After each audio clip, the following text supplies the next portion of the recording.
Yo guys, this will be my first voice video on Into the Breach. It is, I know some of you have seen the other two. It's a strategy-based future set game. It's not exactly easy. As you can see just from watching me play it, I struggle. I'm not, I'm not a genius or anything along those lines. This game is a ton of fun though. I really do recommend checking it out. It's on Steam. Now these are probably the easiest thing in the game. They only have one hit point, so getting them and killing them isn't really all that hard. You'll notice in later levels that this becomes an issue. When they web you up and you can't move like that, it tends to, in general, make it harder for you to position your attacks. Simply because of the fact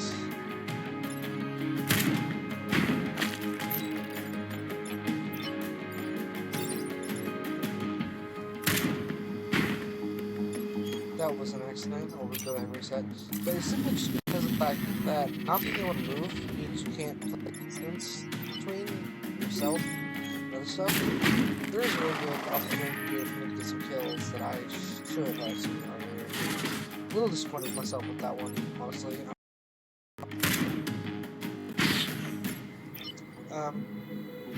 My videos will continue to be not, entirely long content, just about 12 to 15 minutes.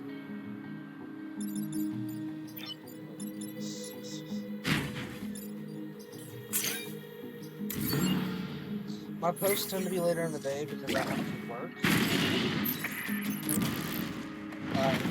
Okay. I also posted a poll for the 2 or 3 of you that actually watch my videos to, like, see which game you think sounds more fun. I know the whole point of this is that you don't know these games. That's, like, the whole reason I made the channel was to show the wider populace, rare games that they probably either never heard of or never encountered. But just choose what you think sounds cool.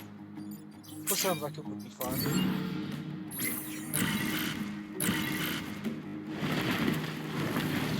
The goal today is to beat the winter place, and that will be where I leave off if we get there.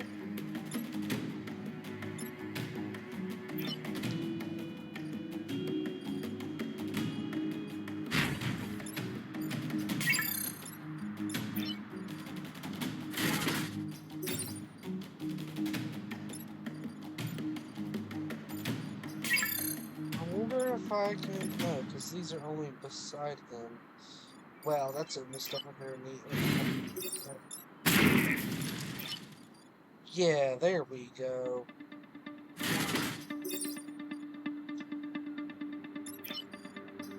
Can actually go ahead and use this to get out of the way so that way it doesn't die.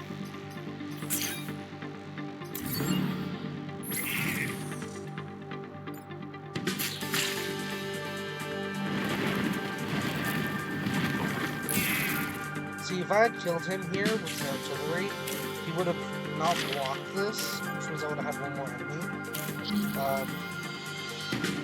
It wasn't super intentional, if I'm being honest. It was totally something that just kind of happened, and I did not foresee it.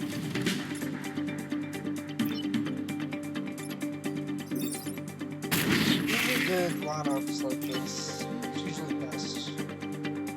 Some range of them. This single turn, I wiped out everything.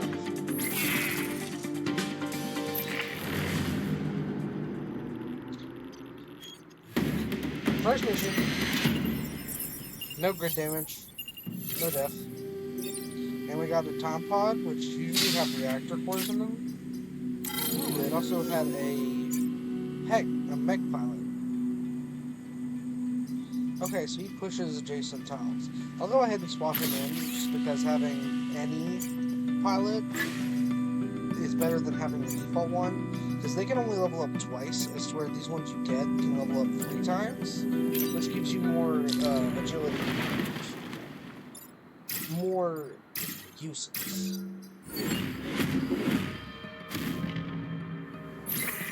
As you can see here, these rockets you have to protect are really, really annoying, because they like to do this, where they will all attack it simultaneously.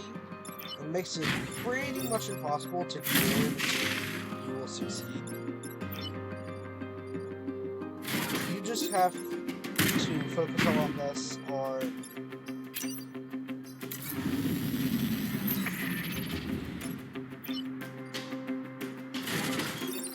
killing them and a lot more on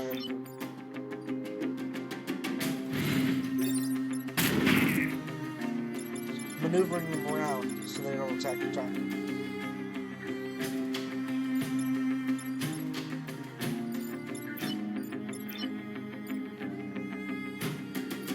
Now, he has 2 health, which means I'm going to take a grid damage here, because the only thing I can really do is punch. So he's going to take damage, and I'm going to take a grid damage, but otherwise, destroy the rockets. The 2 stars for reputation are typically more important than the grid, because you can use a single star to repair a grid point. So basically, I just broke even there, and if I keep protecting it.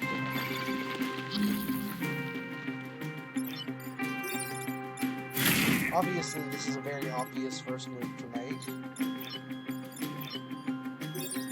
I'm gonna go ahead and actually do this.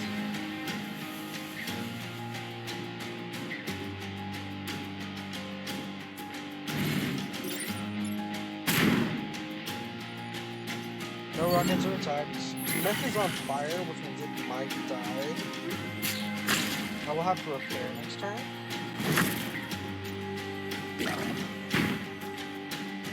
Now, when you get reactors, the thing you always want to go for, the first thing I always do, because it's usually the most utility, is either you get the dash punch on the mech, which allows you to move any amount of spaces and then punch, which typically means even if you just say way over here and the enemy was way back here, you could still attack them. Basically, it just gives you so much more maneuverability that it's practically the best, if not one of the best abilities to buy first off. The next one I typically do is you can get an upgrade for these so they don't hurt buildings, so you can still move the enemies around without harming the civilians. Now I'm going to end up taking another grid damage here, because I don't see any way to get out of it. Yeah. If you get really lucky, I think it's like a 5% chance, the buildings will just shrug off the damage and won't do anything. Now, as you can see, those little green guys don't attack. Instead, they buff their allies. So in the case, that green one gives them all 1 extra health, which I know doesn't sound like a lot, and it really isn't a ton, but 1 extra health can simply be the difference between you winning and you losing in this game. This game is very, very unforgiving. These fiery spaces are what catches stuff on fire. Generally speaking, as long as you avoid them with your mechs, which even if you walk through them, they'll catch on fire.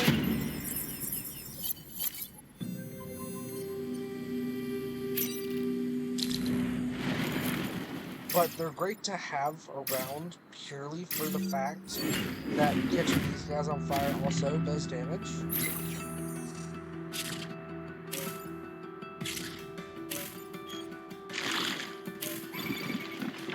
Now, I am taking some pauses simply to, like, rethink and configure Because, like, that was messing. Because now I have nowhere to protect those mags. I believe if I instead do this.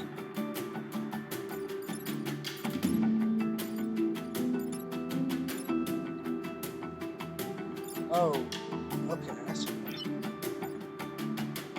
But anyway, now I can take the mag.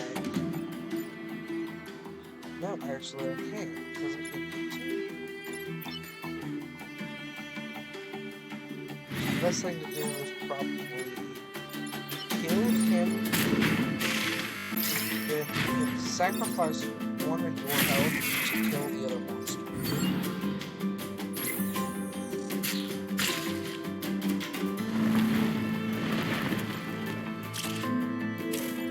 The way they come up from the ground is terrifying.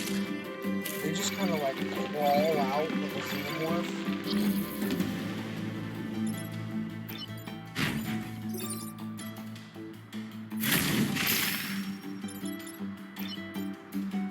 Hey, leveled up!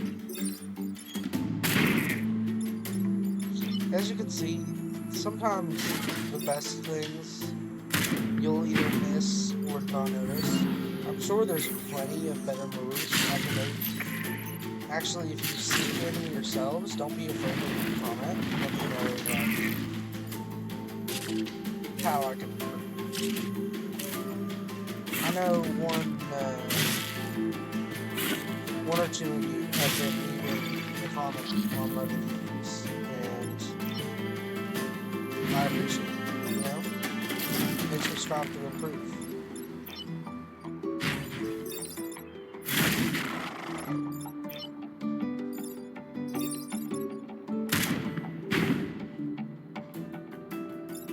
I see what I did there. One second. Well, I didn't know how to delete it. Yeah. That's a good question, is why they target. Because they're not smart enough not to walk into fire. And yet they're smart enough to attack the buildings instead of objects. Interesting to think about it. Really speaking, what are the intelligence of these people? What are these creatures? Because, I mean, obviously there's some form of alien, but that's not really, like, are they mutated Earth animals? Later on, I might do a dive into the lore, let you guys know what I found.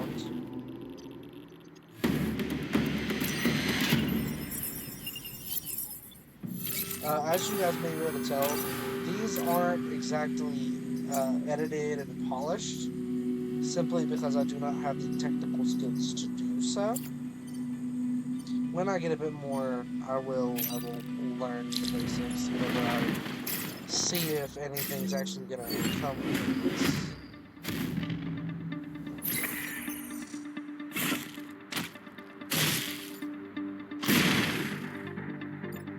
See, that's what I mean. They're smart enough to attack the buildings, and yet they run into very clearly random.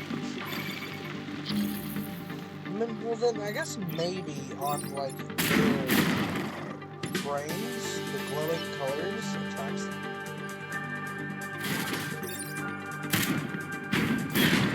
I was gonna say on their planet, but for all we know, they come from, but they're simply mutated animals. Because, I mean, these are obviously, like, scorpions and fireflies and wasps and stuff. Now, this game is very unique and relatively unknown by the general populace, but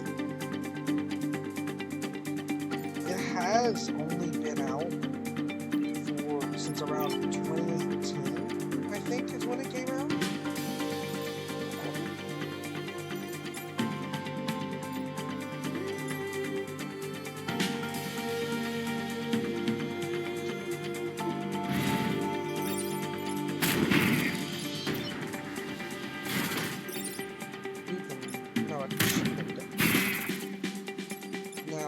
That link is the most optimal thing. See, yeah, no, this is taking damage. Simply because I don't want them to pop these shields yet. The longer these shields stay up, the less damage I'm likely to take.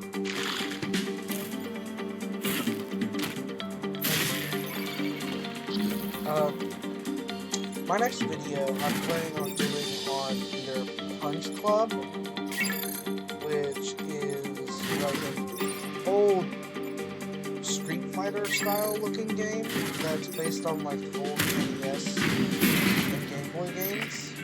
Same relative graphic style and stuff. Based on like making your way and yourself in an underground fighting situation. Though the fighting is a lot more nuanced because there's laws, like the rule of the fist, where the strongest is always right. You have to work jobs and train and stuff simply to live, really. I don't want to spoil too much of the plot, but I did want to give you guys a quick rundown. Balance City is a lot further from this style of game. It's a lot less action-packed. It's a simple sim city style builder, but the entire city is on a big balance beam, which adds a layer of challenge because one wrong move and everything you build crashing down.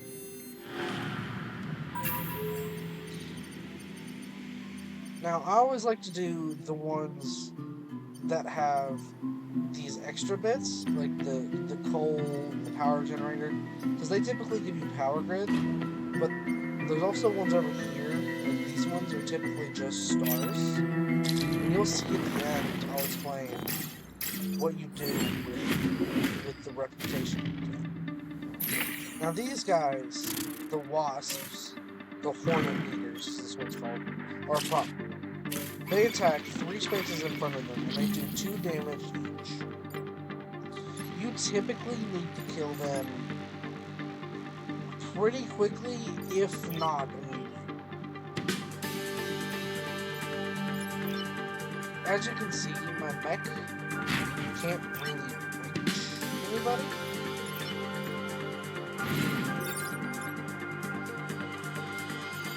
I feel like the best move here would be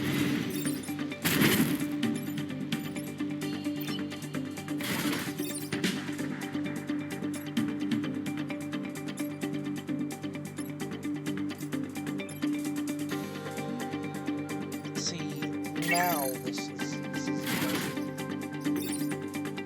so now I just gotta move him over. He doesn't attack the city, he doesn't attack the mech. I don't have dash punch yet, but if I did, I would be able to hit him. So I'm just gonna go ahead and hit my 2. The turn-based aspects of it is really well polished, but they are a little at times, because there's a whole order. Like, environmental stuff goes first, then the enemies, which shows you which enemy goes first, and then these coming up from the ground always go last.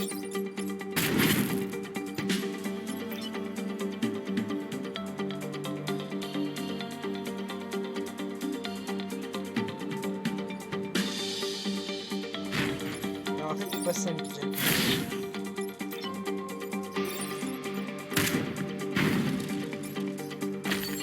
See, we are taking the damage on each leg, but we're not destroying any cities. As long as you have 1 mech alive, you can easily win when you're down to only 3 to 1. Because typically only 2 of them attack, and if more than 2 of them attack, they usually attack the same things. So like here, I don't really need to do anything, because they're going to attack that, and the other one won't do anything to it, because they've already attacked it. Now, one that's going to be a big issue here is the boss, because where he has decided to stand there, I can't actually move fast. So I'm gonna take a lot of damage.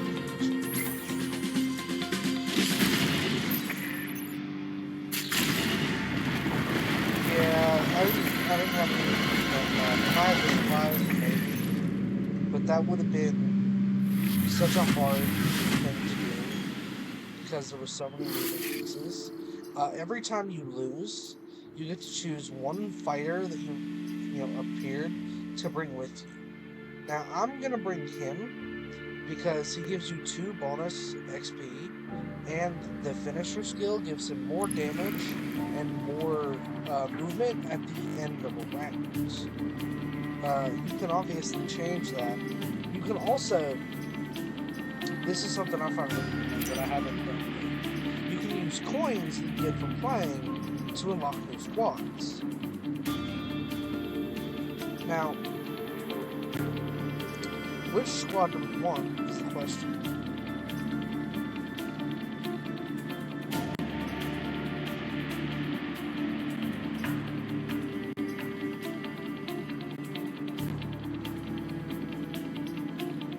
I think I'm gonna buy these ones.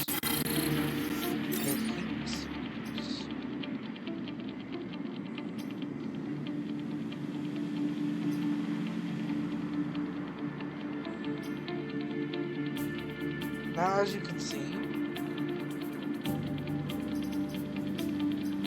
I have fire damage.